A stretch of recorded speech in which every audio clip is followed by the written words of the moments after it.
বিসমিল্লাহির রহমানির রাহিম। আসসালামু আলাইকুম। আমি মেহেদি হাসান। আজ আপনাদের মাঝে একটা গুরুত্বপূর্ণ টপিকস নিয়ে আসছি এবং সেই টপিকসটার নাম হচ্ছে চেঞ্জিং সেন্টেন্স। এবং এই চেঞ্জিং সেন্টেন্সের একটা পার্ট যার নাম হচ্ছে অ্যাসার্টিভ থেকে ইন্টারোগেটিভ। আমরা সবাই জানি চেঞ্জিং সেন্টেন্স এসএসসি লেভেলে এবং এইচএসসি লেভেলে এমনকি বিভিন্ন চাকরির ক্ষেত্রে এই অংশ থেকে প্রশ্ন আসে। সেহেতু আমরা অবশ্যই চেষ্টা করব এই টপিকসে পূর্ণ মার্ক পাওয়ার জন্য। যাই হোক, আমরা চলে যাচ্ছি অ্যাসার্টিভ থেকে ইন্টারোগেটিভে। অবশ্যই পুরোপুরি ভিডিওটা দেখতে হবে, তাতে করে আমাদের বুঝতে অনেক সুবিধা হবে। তো যাই হোক, অ্যাসার্টিভ শব্দের অর্থ হচ্ছে বর্ণনামূলক এবং ইন্টারোগেটিভ শব্দের অর্থ হচ্ছে প্রশ্নবোধক। আমি আবারও বলি, অ্যাসার্টিভ অর্থ বর্ণনামূলক এবং ইন্টারোগেটিভ অর্থ হচ্ছে প্রশ্নবোধক। এখন আমরা অ্যাসার্টিভ থেকে ইন্টারোগেটিভে করার জন্য কিছু ফর্মুলা মাথায় রাখবো। সেই ফর্মুলা কি? যেমন এখানে উল্লেখ করা আছে অক্সিলারি ভার্বকে সামনে বসাতে হবে, অর্থাৎ সর্বপ্রথম কথা অক্সিলারি ভার্ব। এখন আমাদের প্রশ্ন হতে পারে অক্সিলারি ভার্ব কি? যেমন am, is, are, was, were, be, been, being, have, has, had, having, can, could, shall, should, will, would, may, might, must, do, did, does. এগুলো হচ্ছে অক্সিলারি ভার্ব। এখন তাহলে আমরা বুঝতে পারলাম সর্বপ্রথম কথা অক্সিলারি ভার্বকে সামনে বসাতে হবে। দ্বিতীয় কথা নেগেটিভ ওয়ার্ড না থাকলে এন্টি। এখন নেগেটিভ ওয়ার্ড মানে কি? নেগেটিভ শব্দের অর্থ নাবোধক আর ওয়ার্ড শব্দের অর্থ শব্দ। তাহলে নেগেটিভ ওয়ার্ড মানে হচ্ছে নাবোধক শব্দ। এখন এই নাবোধক শব্দ কারা কারা? যেমন no, not, nothing, never, none, neither. অর্থাৎ নাবোধক কোনো অর্থ প্রকাশ করলেই সেটাকে আমরা বলবো নেগেটিভ ওয়ার্ড। এবং যেহেতু আমরা ইন্টারোগেটিভে রূপান্তর করব, সেহেতু আমরা বাক্যের শেষে ব্যবহার করব প্রশ্নবোধক চিহ্ন। যাই হোক, আমরা এখন কিছু এক্সাম্পল দিচ্ছি। যেমন they are the lovers of surface. এখন এই বাক্যটাকে যদি আমরা ইন্টারোগেটিভে রূপান্তর করি, প্রথম প্রশ্ন অক্সিলারি ভার্ব আছে কিনা, অর্থাৎ অক্সিলারি ভার্বকে সামনে বসাতে হবে। এই ক্ষেত্রে অক্সিলারি ভার্বটা হচ্ছে আর। যেহেতু আর একটা অক্সিলারি ভার্ব, সেহেতু এটাকে সামনে বসাতে হবে। লিখলাম আমি আর। এবং এরপরে কর কথা নেগেটিভ ওয়ার্ড না থাকলে এন্টি। এখন দেখতে হবে নেগেটিভ ওয়ার্ড আছে কিনা। যেহেতু they are the lovers of surface, এই বাক্যে কোনো নেগেটিভ ওয়ার্ড নাই, না থাকলে কি দিতে হবে? এন্টি। তাহলে আর এর পরে এন্টি। এরপর দে, যেহেতু আর আমরা ব্যবহার করছি, আর ব্যবহার করব না। The lovers of surface. এখন এই বাক্যের শেষে ব্যবহার করতে হবে প্রশ্নবোধক চিহ্ন, এবং এটাই আমাদের রূপান্তর হয়ে গেল ইন্টারোগেটিভে। এরপর he can not develop in life. এই বাক্যটাকে যদি আমরা ইন্টারোগেটিভে করি, প্রথমত অক্সিলারি ভার্বকে সামনে বসাতে হবে। এখানে অক্সিলারি ভার্ব হচ্ছে ক্যান, সেহেতু আমি এখানে ব্যবহার করব ক্যান। দ্বিতীয় প্রশ্ন নেগেটিভ ওয়ার্ড না থাকলে এন্টি। এখন এই বাক্যে নেগেটিভ ওয়ার্ড নট আছে, না থাকলে নেগেটিভ ওয়ার্ড যদি না থাকে তাহলে এন্টি, থাকলে কি করব? থাকলে বাদ দিতে হবে। যেহেতু এখানে নেগেটিভ ওয়ার্ড আছে, সেহেতু বাদ দেব। আর যদি না থাকতো সেই ক্ষেত্রে আমরা ব্যবহার করতাম এন্টি। তাহলে নেগেটিভ ওয়ার্ড থাকার কারণে এটাকে আমরা কি করব? বাদ দেব। এরপর যা আছে হি, ক্যান তো ব্যবহার করা হয়েছে, নট তো বাদ যাবে। Develop in life. এবং এই বাক্যটার শেষে ব্যবহার করতে হবে, যেহেতু ইন্টারোগেটিভে রূপান্তর করছে, সেহেতু আমাদের এখানে ব্যবহার করতে হবে প্রশ্নবোধক চিহ্ন। তো এই হচ্ছে অ্যাসার্টিভ থেকে ইন্টারোগেটিভ। তো অনেকেই প্রশ্ন করতে পারেন যে এই ক্ষেত্রে তো শুধু অক্সিলারি ভার্ব দিয়ে কাজ করা হয়েছে, যদি অক্সিলারি ভার্ব না এসে মূল ভার্ব আসে সেই ক্ষেত্রে কি করব?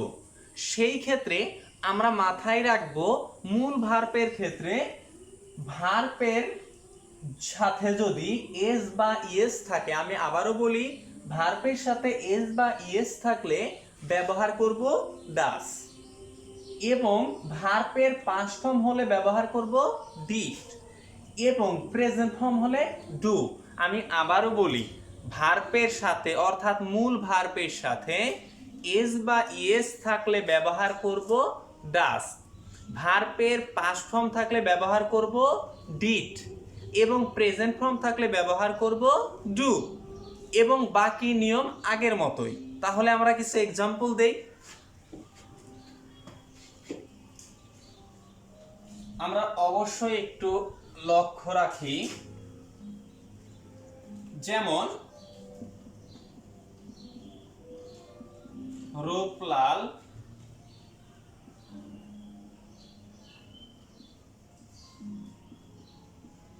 wanted to live in jungle। এই বাক্যটাকে আমরা যদি ইন্টারোগেটিভ করি সেই ক্ষেত্রে আমরা একটু লক্ষ্য রাখি, এখানে Ruplal wanted to live in জঙ্গল, এখানে কিন্তু কোনো অক্সিলারি ভার্ব নাই। যেহেতু অক্সিলারি ভার্ব নাই সেহেতু আমরা কি ব্যবহার করব? ডু, ডিড, ডাস। এখন এই বাক্যে ভার্ব হচ্ছে ওয়ান্টেড, এবং এই ওয়ান্টেড এটা একটা পাস্ট ফর্মের। পাস্ট ফর্মের ক্ষেত্রে বেশিরভাগ ক্ষেত্রে অর্থাৎ শতকরা 80% ক্ষেত্রে যদি কোনো ভার্বের সাথে ডিইডি অথবা টি থাকে আমরা বুঝতে পারবো সেটা পাস্ট। আমি আবারও বলছি, শতকরা 80% ক্ষেত্রে যে কোনো ভার্বের শেষে ডিইডি অথবা টি থাকলে বুঝতে পারবো সেটা হলো পাস্ট ফর্মে আছে। তো যাই হোক, এখন ওয়ান্টেড, এই ওয়ান্টেড শব্দটা আছে হচ্ছে পাস্ট ফর্মে, সেহেতু আমরা এখানে ব্যবহার করব ডিড। যেহেতু পাস্ট ফর্মে আছে ব্যবহার করব ডিড। এখন দ্বিতীয়ত নেগেটিভ ওয়ার্ড না থাকলে এন্ট্রি, যেহেতু এই বাক্যে কোনো নো নট নাথিং নেই সেহেতু আমরা দেব এন টি। এরপর শেষে প্রশ্নবোধক চিহ্ন। এখন আমরা কি করব? লিখব রূপলাল ওয়ান্টেড। একটু লক্ষ্য রাখতে হবে এখানে পাস্ট ফর্মের জন্য ব্যবহার করা হয়েছে ডিড, সেহেতু এখন আমরা এটার মূল ফর্ম ব্যবহার করব অর্থাৎ ওয়ান্ট। এরপর টু লিভ ইন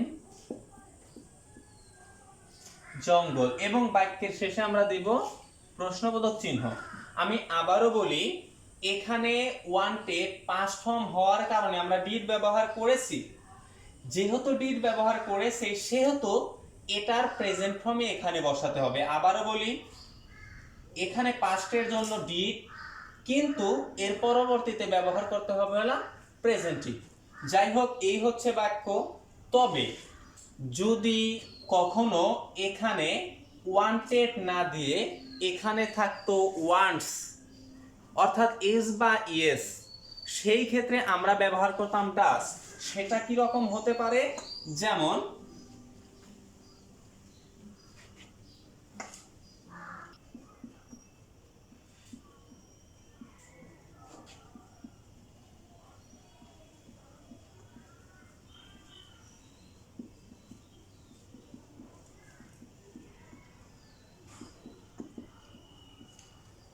এই বাক্যটিকে হি কামস টু স্কুল, এই বাক্যটিকে আমরা যদি ইন্টারোগেটিভ রূপান্তর করি সেই ক্ষেত্রে আমরা একটু লক্ষ্য রাখি, হি কামস টু স্কুল।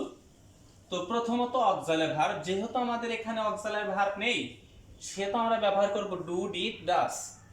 এখন ভার্বের সাথে এস বা ইয়েস এর কারণে ব্যবহার করব ডাস। দ্বিতীয় প্রশ্ন নেগেটিভ ওয়ার্ড, এই বাক্যে যেহেতু কোনো নেগেটিভ ওয়ার্ড নেই সেহেতু এখানে দিব এনটি। এরপর শেষে প্রশ্নবোধক। এখন আমরা বাকির সম্পূর্ণ অংশ লিখব, যেমন এখানে আছে হি এবং কামসের জন্য আমরা ডাজ ব্যবহার করেছি, অর্থাৎ এস বা ইয়েস এর কারণে আমরা ডাজ ব্যবহার করেছি, সেহেতু আমরা এখানে লিখব কাম টু স্কুল এবং বাক্যের শেষে ব্যবহার করব প্রশ্নবোধক চিহ্ন। তো এই হচ্ছে আমাদের এক্সাম্পল। তবে যদি কোনো ক্ষেত্রে প্রেজেন্ট ফর্মে থাকে সেই ক্ষেত্রে ডু। সেটা কি রকম? যেমন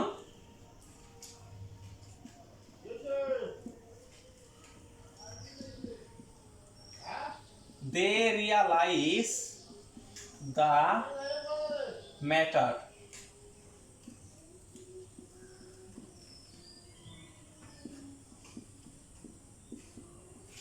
এখন এই বাক্যটিকে আমরা ইন্টারোগেটিভে রূপান্তর করব, যেমন they realize the matter।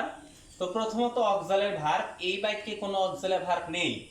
যেহেতু অক্সালের ভার্ব নেই সেহেতু আমরা ব্যবহার করব ডু, ডিড এবং ডাস।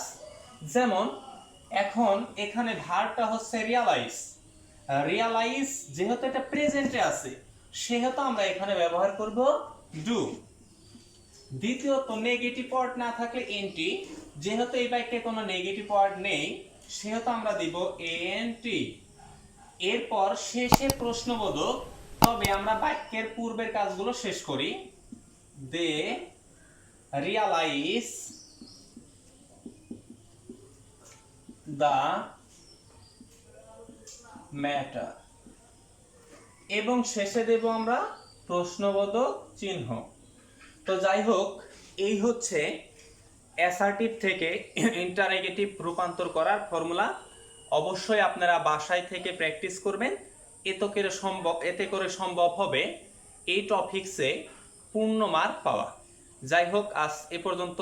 সবাই ভালো থাকেন, সুস্থ থাকেন এই কামনায়। খোদা হাফেজ।